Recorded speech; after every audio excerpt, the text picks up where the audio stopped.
बिस्मिल्लाहिर्रहमानिर्रहीम। अस्सलाम वालेकुम नादरीन, आप यूट्यूब चैनल देख रहे हैं। मैं इमरान खान हूँ। ये बहुत इंपॉर्टेंट वीलॉग है। मैंने गालिबन 1-2 दिन पहले ये खबर दी थी आपको कि नवाज शरीफ साहब ये चाह रहे हैं कि इमरान खान साहब से मुज़ाकरात किए जाएँ और नवाज शरीफ साहब के पास अब कोई और रास्ता बचा नहीं है। वो मफाहमत चाहते हैं क्योंकि उनके हाथ से सारी गेम निकल गई है।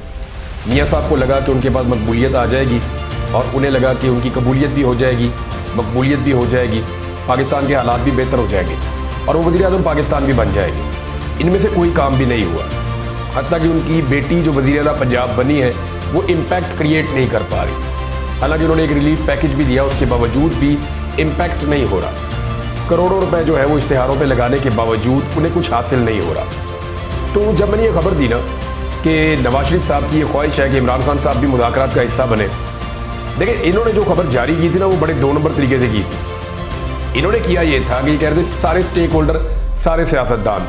तो एक्चुअली हकीकत ये है कि सारे सियासतदानों में सारे तो हुकूमत में हैं या इनके दोस्त हैं, सारी पॉलिटिकल पार्टी से इनके ताल्लुकात हैं। बात तो इनकी सबसे हो रही है, जो एक बंदा नहीं बैठ रहा वो इमरान खान है जिसके साथ इनकी बात नहीं हो पा रही।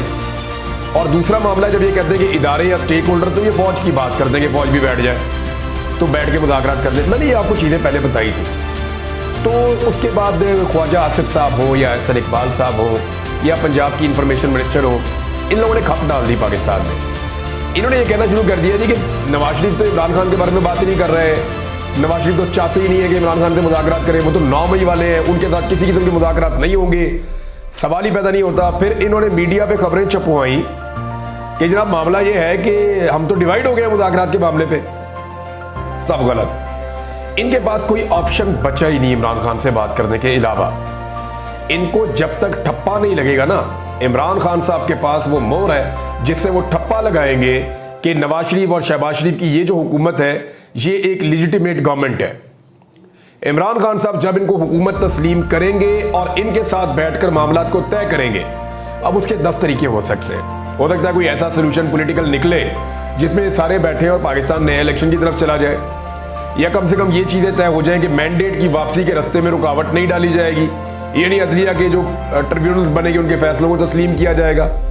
तो ये चीज़ें टेबल पे ही हल होती हैं। 2 मुल्क आपस में जंग करते रहते हैं, सैकड़ों हज़ारों लोग मारे जाते हैं, फिर बैठ के मुज़ाकरात कर लेते हैं। तो यहाँ तो पॉलिटिकल पार्टीज़ हैं, लेकिन इमरान खान साहब के जो बुनियादी मुतालबात हैं उनसे पीछे हटे बगैर वो कहते हैं मुज़ाकरात में आऊँगा मैं। वो कहते हैं जी बुनियादी मुतालबात क्या है, वो कहते हैं मैंडेट वापस आना चाहिए। अब पीटीआई उसके 2 तरीके बताती है। एक पीटीआई ये बताती है कि या तो आप अदलिया के रास्ते में रुकावट ना डालें, अदलिया को फैसले करने दें, अदालत के जरिए से हमारा मैंडेट हम जितना वापस ले लें वो ले लें। इस तरह तो 1.5 महीने में पीटीआई की हुकूमत बन जाएगी पाकिस्तान में और पंजाब में, और इवन कराची की बहुत सारी सीटें चली जाएंगी। और PMLN जो है वो अपोजिशन के काबिल भी नहीं रहेगी, अपोजिशन में पीपल्स पार्टी आ जाएगी। इस तरह तो ये होगा। दूसरा रास्ता ये है कि इमरान खान साहब कहते हैं या तो फिर दोबारा इलेक्शन कराओ, पाकिस्तान में फ्रेश इलेक्शन करवा दें, पीटीआई ये कहती है, उसके जरिए से लोगों को फिर फैसला करने दें। मोहम्मद अली दुरानी साहब जो साबिक वज़ीर इत्तलाआत भी रहे हैं, उन्होंने बड़ी इंपॉर्टेंट बात की। उन्होंने कहा जी देखें ये इलेक्शन जो है ना ये एक ऐसी चीज़ है जो कुएं में पड़ी हुई है। वो मिसाल में कुत्ता कहते हैं ना, कुएं से जब तक कुत्ता नहीं निकालेंगे तब तक वो पाक नहीं होगा, पानी साफ नहीं होगा। तो उन्होंने कहा जी जब तक ये आप नहीं करेंगे ना मामला ठीक नहीं होगा, ये इलेक्शन कुएं में कुत्ते वाला हिसाब है।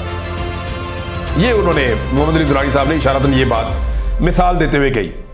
अब राणा सनाउल्लाह साहब ने शाहजेब खानजादा साहब को एक इंटरव्यू दिया। उम्मीद तो ये की जा रही थी कि बाकी लोगों की तरह ये भी आगे चढ़ाई कर देंगे, लेकिन राणा सनाउल्लाह नवाज शरीफ के बाद करीबी साथियों में से और उनको एतमाद में लिया गया है और वो बहुत सारी चीज़ों में वो चीज़ें जानते हैं या उन मामलात में वो मशगूल हैं या उन मामलात के अंदर राणा सनाउल्लाह साहब इन्वॉल्व हैं जिनमें ख्वाजा आसिफ या एहसन इकबाल साहब को घास नहीं डाली गई। अब ख्वाजा आसिफ और एहसन इकबाल की सीट भी तो आपको पता है कैसे मिली है, वो दोनों फार्म 47 के ऊपर आए। राणा सनाउल्लाह ने फार्म 47 पे आने से इनकार कर दिया था और वहां पे निसार जट साहब जीत गए थे। तो कम से कम राणा सनाउल्लाह ने, ख्वाजा आसिफ ने, खुर्रम दस्तगीर ने जो है वो इस किस्म का कंप्रोमाइज़ नहीं किया जैसा नवाज शरीफ ने, मरियम नवाज ने, हमजा शहबाज ने, इनके सारे खानदान ने किया है। उन्होंने बताया कि वो इज्जतदार सियासतदान भी है और कम से कम उनको इतना पता है कि जीत जीत होती है, हार हार होती है।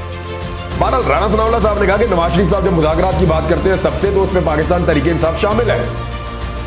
यानी अब ये ख्वाहिश मियां नवाज शरीफ की तरफ से है कि पाकिस्तान तरीके इंसाफ से मुज़ाकरात किए जाए, और एक ही जमात है जिससे सबने मुज़ाकरात करने हैं, चाहे वो फौज कर ले, चाहे वो PMLN कर ले, पीपल्स पार्टी कर ले, जो मर्जी करे, एक ही जमात है, मैंडेट ही उनका सारा।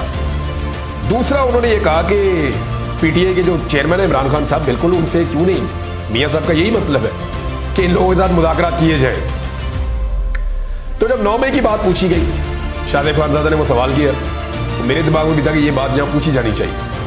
और कह आपकी पार्टी तो कह रही है 9 मई इनसे बात नहीं हो रही, वो तो जनाब फौज का बयानिया है। DG ISPR ने जो कहा था वो ठीक है, उनका काम है, लेकिन पॉलिटिकल मुज़ाकरात तो पॉलिटिकल पार्टियों ने करने हैं, तो हम वो करना चाहते हैं। तो इधर से हमें दो बातें समझ आ गई। एक, 9 मई के बयानिए को PMLN सिर्फ इसलिए इस्तेमाल करती है कि इमरान खान से बदला ले सके, क्योंकि इमरान खान बेइज्जत बहुत करते हैं। वो ये कहते हैं चोर डाकू, मैं क्यों इनसे मुज़ाकरात करूं, मेरा मैंडेट चोरी करके बैठे हुए डकैती मार के, मैं नहीं इनसे बात करता, तो इनको बेइज्जती होती है। तो फिर ये, और दूसरा ये कि इनको डर लगता है कि अगर एस्टेब्लिशमेंट को कहीं इमरान खान ने न्यूट्रल कर दिया, या उन्हें कहा कि आप निकले बाहर, गैर जानिबदार हो जाए इस सारे मामले में से, तो वो तो बल्डोजर बन जाएगा, वो फौरन बाहर आ जाएगा और बाहर आके हमें रोंद के रख देगा, हमारी सियासत वो चंद घंटों में तबाह कर देगा। इनको इस बात का भी आइडिया है। यानी अगर मिलिट्री एस्टेब्लिशमेंट साथ ना खड़ी हो ना, तो पूरे पाकिस्तान की जितनी भी बाकी सिक्योरिटी फोर्सेज हैं, पुलिस ये वो सारे, ये इमरान खान को 2 घंटे के लिए भी नहीं रोक सकते। अवाम का इतना बड़ा, और फौज की लोग इज्जत करते हैं, फौज के बारे में लोगों की राय मुख्तलिफ है, और इमरान खान साहब खुद भी कहते हैं कि मेरी फौज है, मेरा मुल्क है, तो मैं फौज को कमजोर नहीं करना चाहता, मजबूत देखना चाहता हूं। वो दिफा की जामिन है, इमरान खान साहब ये बात करते हैं। अब मामला इसमें यह है कि 2 चीजें क्लियर हुई। एक, नून लीग 9 मई का बयानिया सिर्फ इसलिए उठाती है कि उनकी बेइज्जती होती है तो वो उठा लेते हैं। नंबर 2, जब वो डर जाते हैं कि कहीं मिलिट्री एस्टेब्लिशमेंट बीच में से निकल गई तो हमारा तो खाना खराब हो जाएगा, 2 वजह से वो उठाते हैं। ये राणा सनाउल्लाह साहब ने, उनकी बातों से ये साबित हो गया। दूसरा, पाकिस्तान तहरीक इंसाफ और इमरान खान साहब से मुज़ाकरात करने की ख्वाहिश नवाज शरीफ साहब की है, ये भी साबित हो गया, और क्लियरली नवाज शरीफ साहब ने कह दिया। लेकिन सवाल यह पैदा होता है कि क्या नवाज शरीफ साहब चोरी का माल वापस करेंगे? देखिए, फर्ज करें ना, अब एक चोर है, वो आपके घर से सामान उठाकर ले गया है, और अब वो कह रहे हैं कि मेरे साथ बैठकर मुज़ाकरात करो, तो भाई सबसे पहले तो सामान सरेंडर करना पड़ेगा ना। या तो आप अदालत के पास सरेंडर करेंगे कि अदालत फैसला कर दे, या आप ये कहेंगे चलो दोबारा इलेक्शन करवा लेते हैं, कोई रास्ता तो आपको निकालना पड़ेगा ना। या ये चोरी का माल भी आप रख ले, ओके जी हमारी हुकूमत भी रहेगी, हम ही यहाँ पे हुक्मरान रहेंगे, आप हमारे साथ जनाब मुज़ाकरात कर लें। तो फिर किन चीज़ों में मुज़ाकरात होने? इमरान खान जिन चीज़ों पे मुज़ाकरात करना चाहते हैं, वो चीज़ें ही वो है जो नवाज शरीफ साहब ने अपने पास रखी हुई है। ये नहीं, जाली मैंडेट पहली चीज़, फिर जाली मुकदमा पाकिस्तान तहरीक इंसाफ पर, तो ये सारी चीज़ें जब माइनस हो जाएगी तो तभी मुज़ाकरात में आगे बढ़ा जा सकता है। इमरान खान साहब का एक स्टेटमेंट है, और वो स्टेटमेंट मैं आपको पढ़ के सुना देता हूँ, और वहाँ से फिर हम बात को आगे बढ़ा लेते हैं। एक तो इमरान खान साहब कह रहे हैं कि बात उनके साथ होगी जो बाइख्तियार है, जो उनको लेकर आए, उनसे बात करना, इलेक्शन में उनके डाके को तस्लीम करना है। वो फिर कह रहे हैं कि नवाज शरीफ से बात करना, डाके को तस्लीम करना है। दूसरा, इमरान खान साहब ने कहा मेरी कोई नजरें कमजोर तो नहीं थी, मैं जब शौकत खानम बना रहा था या यूनिवर्सिटीज बना रहा था, भाई मैं चाहता तो मैं भी बहुत बड़ी बड़ी सोसाइटीज बना लेता, मैं चाहता तो मैं भी पोल्ट्री फार्म्स बना लेता, बहुत बड़े बड़े मंसूबे लगा लेता, शुगर मिलें बना लेता, और बेशुमार पैसा कमाता। लेकिन इमरान खान साहब ने इज्जत कमाई है, और उनके पुराने से पुराने इंटरव्यूज भी आप निकाल कर देखें तो इमरान खान में आपको 100 बुराइयां आप ढूंढ लेंगे, 100 कमियां और कोताहियां आप ढूंढ लेंगे, लेकिन एक चीज आपको हर जगह मिलेगी कि वो पाकिस्तान के लिए कुछ करना चाहते हैं हमेशा से, और इसलिए उन्हें अपनी पूरी जिंदगी में पाकिस्तान की तरफ जोर लगाया। नादरीन, अख्तर मेंगल साहब के इस्तीफे के बाद जो है वो सूरत हाल बड़ी अजीब हो गई हुकूमत के लिए। मैंने आपसे कहा था कि ये छोटी बात नहीं है, इसके असरात होंगे। यानी जो ख्वाजा साद रफीक साहब ने कहा, उन्होंने कहा जी इसके बिल्कुल असरात हैं। सरदार अख्तर मेंगल का कौमी असम्बली से इस्तीफा वफाक के लिए बहुत बुरा शगुन है। सोचना होगा कि कल के इत्तेहादी आज मुखालिफ कैंप में क्यों इकट्ठे हो गए हैं। इस्तीफे को मौखर किया जाए और बात की जाए। देखें ख्वाजा साहब, जब आप एंटी एस्टेब्लिशमेंट थे ना, या आप एस्टेब्लिशमेंट की पॉलिसियों से नाराज थे, तो वो बलोच रहनुमा जो एस्टेब्लिशमेंट की पॉलिसियों पे उनकी शिकवे और शिकायतें थी वो आपके साथ थे। फिर आप एस्टेब्लिशमेंट की गोद में जाकर बैठ गए और आपने उनके साथ डील कर दी। अब तो ये बातें भी बाहर आ रही हैं कि नवाज शरीफ साहब की जो प्लेटलेस वाली रिपोर्टें थी उनको बाकायदा खुफिया एजेंसियां मैनेज करती थी, और ये बात कोई आम आदमी नहीं कर रहा। पाकिस्तान तहरीक इंसाफ के सेक्रेटरी जनरल ने ये बात की है, और अपोजिशन लीडर है वो, उन्होंने ये बात की कि जी ये 2 नंबरी हुई थी उस वक्त हमारे साथ नवाज शरीफ साहब के प्लेटलेस के मामले में। मैंने ये चैलेंज भी किया हुआ है कि जो अस्पताल मियां साहब वहाँ पहुंचे बरतानिया में, तो जो उनकी पहली 2-4 जो रिपोर्ट्स हैं, मेडिकल रिपोर्ट्स ब्लड टेस्ट की, वो आप मंजर आम पे ले आए तो पता चल जाएगा सारी दुनिया को कि मियाँ साहब ने कितना बड़ा झूठ बोला था, वहाँ जाते ही इनके प्लेटलेट्स ठीक हो गए थे। तो ये वजह है कि वो आपको छोड़कर जा रहे हैं सारे ऐसे लोग जो लोग पाकिस्तान में आपसे इनकलाब की या आपसे तब्दीली की तवक्को रखी हुई थी, जिन्होंने उन्हें आपने बहुत मायूस किया है। वैसे इसका जवाब जो है वो खुद अख्तर बेंगल साहब ने भी दिया है। अख्तर बेंगल साहब ने कहा कि इमरान खान जो है वो हक पर थे और मैं तारीख की गलत साइड पे खड़ा हो गया। ये बहुत बड़ी बात है कि अख्तर बेंगल साहब जैसा बड़ा सरदार, बलूचिस्तान में उनका सिक्का बोलता है, इतना बड़ा सरदार इतने खुले दिल के साथ अपनी गलती तस्लीम करे और 2.25 साल के अंदर करे। तो उन्होंने कहा कि जी इमरान खान जो है वो हक पर थे और मैं तारीख की गलत सिमत में खड़ा था और मैं कुछ भी नहीं कर सका अपने बलोच लोगों के लिए, लेकिन मैं सियासत से इस्तीफा दे रहा हूँ। अब PMLN के लोग कह रहे हैं जनाब हम कोशिश करेंगे कि किसी तरह हम अख्तर बेंगल साहब को मना सके और मनाने के लिए जो है वो अब लोग जाएंगे। लेकिन एक बात अख्तर बेंगल साहब ने और बताई है और वो उससे मुझे बड़ी तकलीफ हुई उनका स्टेटमेंट सुन के। उन्होंने कहा जी मेरे इलाके में, मेरे हल्के में 4 नौजवानों की लाशें मिली, बताया गया जी कि इनका इनकाउंटर हुआ है, यानी मुकाबले के अंदर ये मारे गए हैं। तो उनकी तशद्दुद की वजह से उन पर बहुत सारे तशद्दुद के निशानात थे और उनमें से नौजवान की आंखें भी निकली हुई थी तशद्दुद कर करके। तो उन्होंने कहा क्या वो बगैर आंखों ही लड़ रहा था जब उसका इनकाउंटर हो गया? तो ये सवाल उन्होंने उठाया है और उनको मुख्तलिफ उनके बहुत सारे सवालात हैं। देखिए बलूचिस्तान का मामला बड़ा कम्प्लेक्स है। ऐसा नहीं है कि सारी गलतियां रियासत की हैं। रियासत की पॉलिसी में झोल हो सकते हैं, गलतियां हो सकती हैं, रियासत की नेग्लिजेंस हो सकती है, नालायकी हो सकती है, लालच हो सकती है, इक्तदार का हवस हो सकता है, या जाती मफादात कई लोगों के हो सकते हैं जिनकी नजरें हमेशा बलूचिस्तान के वसाइल के ऊपर रहती है। ये बात बिल्कुल ठीक है, लेकिन कहीं पे भी आप दहशतगर्दी को जस्टिफाई नहीं कर सकते। लेकिन अगर आप लोगों को हुकूक दें ही ना और दहाइयां गुजर जाएं, तो पूरी दुनिया के अंदर ये पैटर्न है जो हम देख रहे हैं। जब आप लोगों को हुकूक नहीं देते तो वायलेंस शुरू हो जाता है बदकिस्मती से। ये बात रियासत के समझने वाली, और रियासत को ये बात जितनी जल्दी रियासत समझे उतना बेहतर है। नवाज शरीफ साहब मुज़ाकरात की तरफ क्यों जा रहे हैं, इस सवाल का जवाब जो है वो हमारे पास एक खबर में मौजूद है।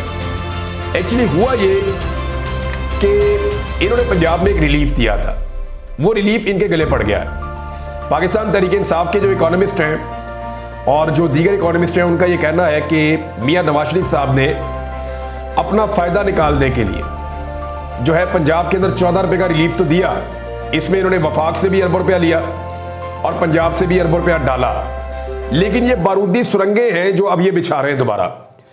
यानी ये पैसा ऐसे कामों पे लगा रहे हैं जिसमें इनको पॉलिटिकल फायदा तो पहुंचेगा, लेकिन पाकिस्तान बहुत डैमेज हो जाएगा, क्योंकि अब वो हालात नहीं है कि आप इस तरह रिलीफ दे सकें। देखिए आए तो ये इसी वादे के साथ थे, हमें ये मानना पड़ेगा कि ये सारे इसी वादे के साथ आए थे कि हम अवाम को रिलीफ देंगे।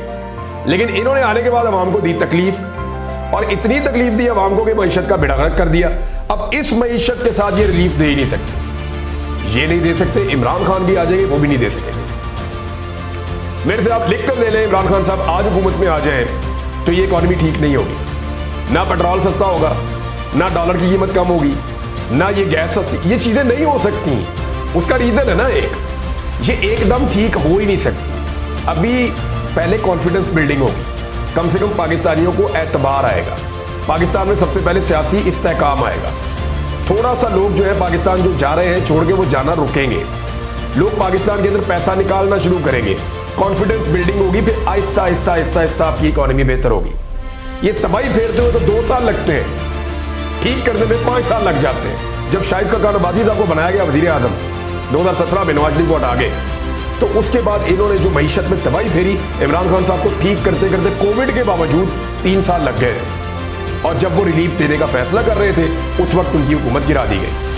ये बात मैं आपको पहले वाकया सुना भी चुका हूँ मिफ्ता इस्माइल वाला, कि उन्होंने उस वक्त जनरल बाजवा से कहा था कि दुआ करें हम इलेक्शन ना जीतें, क्योंकि अगर हम जीत गए तो 3 साल तक तो कमर ही सीधी नहीं होगी जो हमने मईशत के अंदर बारूदी सुरंगें बिछा दी हैं। अब नवाज शरीफ साहब एक तरफ यही काम कर रहे हैं, लेकिन IMF ने इनको गिच्ची से पकड़ लिया है। IMF ने क्या कहा, जरा ये आप देख लें तो आपको आइडिया हो जाएगा कि IMF ने बड़ी सख्त शराइत रख दी है दोबारा से। और ये जो खबर है जो मैं आपको दे रहा हूं, ये शहबाज राणा साहब की खबर है। खबर ये है कि पंजाब हुकूमत की तरफ से बिजली के बिलों पर 14 रुपए का जो रिलीफ दिया गया, सब्सिडी की जो फराहमी है वो 30 सितंबर तक खत्म करने का IMF ने मुतालबा कर दिया। और मुतालबा करते हुए उन्होंने कहा कि नए कर्ज प्रोग्राम के लिए हम 3 शराइत रख रहे हैं। यानी अभी जो 13 तारीख तक का शेड्यूल है उसमें भी पाकिस्तान नहीं है। पहले मैंने आपको बताया था 4 तारीख तक नहीं है, फिर 9 तारीख तक नहीं है, अब 13 तारीख का पता चला है कि वहां तक भी IMF के शेड्यूल में पाकिस्तान नहीं है। तो फिर पाकिस्तान है कहां? वो अब ऐसा लगता है कि शायद सितंबर के महीने में वो देखेंगे कि पाकिस्तान करता क्या है। अच्छा, उन्होंने 3 शराइत रखी है। एक तो जो ये 700 अरब रुपए का एक इनका मंसूबा था सोलर पैनल देने का, लगता है कि वो भी खतरे में पड़ गया है और वहां मुश्किलात पैदा हो गई है। जो सरकारी ज़राए हैं उनसे ये चीज़ रिपोर्ट हुई है कि पंजाब हुकूमत की तरफ से जो 14 रुपए सब्सिडी देने का ऐलान किया गया था, उसके बाद IMF ने सूबों पर कड़ी शराइत आयद कर दी हैं, जिसके तहत IMF के 37 माह के $7 अरब के प्रोग्राम में अगर पाकिस्तान को मिलना है तो उस दौरान कोई सूबाई हुकूमत ऐसी कोई सब्सिडी नहीं दे सकेगी। यानी ये जो इन्होंने ये कहते हैं ना मिनट बाद मियाँ साहब ने ये दे दिया, वो दे दिया, ऐसे कर दिया, वैसे दे दिया, कौम का पैसा लुटा दिया। और भाई जब आप ये कारखाने लगा रहे थे ना मियाँ साहब, तब आपको अक्ल होनी चाहिए थी, तब आपको समझ होनी चाहिए थी कि ये जो मुआहदे आप कर रहे हैं ये कल को गले का सांप बन जाएंगे, ये मुसीबत बन जाएगी पाकिस्तान के लिए। हमारी बिजली की जरूरत जो है वो आधी है, बिजली आपने डबल से ज्यादा बना दी है। ट्रांसमिशन लाइन इतनी बिजली दे नहीं सकती पाकिस्तानियों को जितनी आपने बिजली पैदा कर दी है। अब वो बिजली इस्तेमाल ही नहीं हो रही और कैपेसिटी पेमेंट की मद में जो बिजली पैदा भी नहीं हो रही उसमें हम अरबों रुपया दे रहे हैं पावर प्लांट्स को, IPPs को। और एक साल में कितना 2100 अरब रुपया। यानी कुछ पागल ही होगा जो इस तरह का मुआहदा करेगा जैसे मुआहदे मियां नवाज शरीफ साहब ने और शहबाज शरीफ साहब ने पाकिस्तान के लिए किए हैं। भारत शराइत के मुताबिक सूबों में बिजली और गैस पर कोई सब्सिडी नहीं दी जाएगी और वफाकी हुकूमत जो है उसके साथ कुछ और चीज़ें तय की जाएंगी। मेरे ख्याल में मुश्किलात और बढ़ रही हैं और यही मुश्किलात है जो नवाज शरीफ साहब को लेकर जाती हैं कि जी मुज़ाकरात करो। फजलुर रहमान साहब का एक स्टेटमेंट है, बहुत इंपॉर्टेंट है, मैं आपके सामने रख देता हूँ। खासे फजलुर रहमान साहब भी बरहम है और बहुत गर्म है। उन्होंने कहा कि उनके हाथ से गेम निकल चुकी है।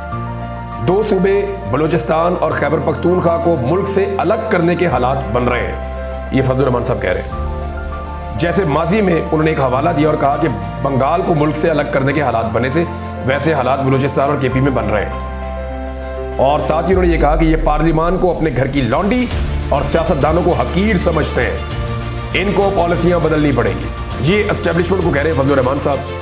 तो स्टेटमेंट मैंने आपके सामने रख दिया, चीज़ें और भी हैं आपके साथ शेयर करते हैं लेकिन बाद में अगले व्लॉग में। अब तक के लिए इतना ही, अपना ख्याल रखिएगा, अपने इस चैनल का भी। अल्लाह हाफ़िज़।